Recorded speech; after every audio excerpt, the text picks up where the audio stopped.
Hi everyone, welcome back to my channel. எல்லாரும் எப்படி இருக்கீங்க? நம்மளோட சேனல்ல இன்னைக்கு புளி கரைசல் எப்படி செய்யலாம்ங்கறத பார்க்கலாம். நான் ஒரு 1/2 கிலோ கொட்டை இல்லாத தூசி இல்லாத புளி எடுத்துர்க்கேன்.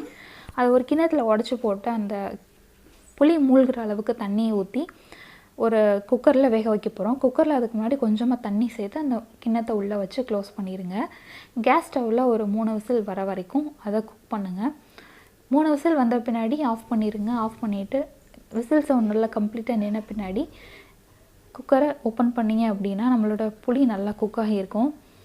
அந்த கிண்ணத்தை தொட முடியாது, கொஞ்சம் ஹீட் அதிகமா இருக்கும். அதனால கை பொறுக்குற அளவு சூடு வந்த பின்னாடி அந்த கிண்ணத்தை வெளியே எடுத்துருங்க. வெளியே எடுத்துட்டு அந்த புளியுமே ரொம்ப ஹீட்டா தான் இருக்கும். அதனால அது ஆறுற வரைக்கும் வெயிட் பண்ணனும்ங்கற அவசியம் இல்ல.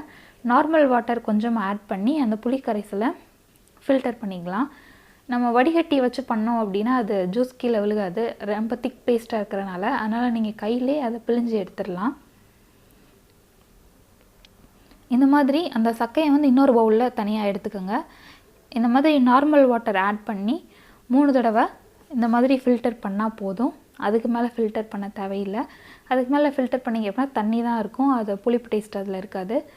இந்த ஃபில்டர் பண்ண அந்த புளி கரைசலை கண்ணாடி இல்லாட்டி சில்வர் பாத்திரங்கள்ல ஸ்டோர் பண்ணுங்க. பிளாஸ்டிக்ல வேணாம். கண்ணாடி இல்லாட்டி சில்வர் பாத்திரங்கள்ல ஸ்டோர் பண்ணுங்க. நமக்கு டெய்லி ரசம், புளி குழம்பு, சாம்பார், புளியோதரை இந்த மாதிரி நிறைய புளி யூஸ் பண்ணி செய்யற ரெசிபிக்கு சமையல்களுக்கு நம்ம யூஸ் பண்ணிக்கலாம். புளி கண்டிப்பா எல்லா சமையலுக்கும் மேக்ஸிமம் தேவைப்படும். இந்த மாதிரி செஞ்சிட்டோம் அப்படினா நமக்கு வந்து ரொம்ப ஈஸி. ஒரு நல்ல மெத்தட் கூட. இந்த வீடியோ உங்களுக்கு பிடிச்சிருக்கும்னு நினைக்கிறேன். இந்த வீடியோ பிடிச்சிருந்துச்சு அப்படினா ஒரு லைக் பண்ணுங்க. நம்ம சேனலை இதுவரைக்கும் நீங்க சப்ஸ்கிரைப் பண்ணல அப்படினா சப்ஸ்கிரைப் பண்ணுங்க.